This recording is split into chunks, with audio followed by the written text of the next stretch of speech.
Gary Jacobs, 70 years old, and I struggled in school from the very beginning.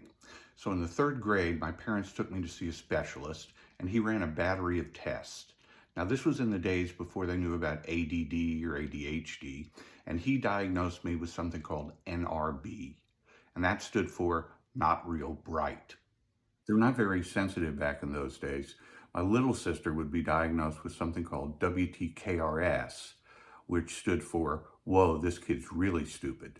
Anyway, this doctor was a big believer in music therapy, and as a result, my parents bought me my first guitar. And it turned out I was a child prodigy, if by prodigy you mean awful. So my parents hired a private guitar teacher and I started taking lessons. Well, one day while I was sight reading, I took a fall.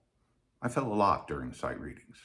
Anyway, this one was worse than usual. I kind of hit my head pretty hard on the floor. So the teacher rushed me to the ER and they did a brain scan. And that's when they discovered I had a slight abnormality in the part of my brain that controls guitar, harmonica, and carpentry.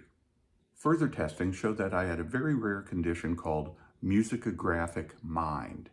You've probably heard of photographic mind. This is musicographic mind. And what that means is I can hear a song one time, just once, whether on the radio, a record, doesn't matter.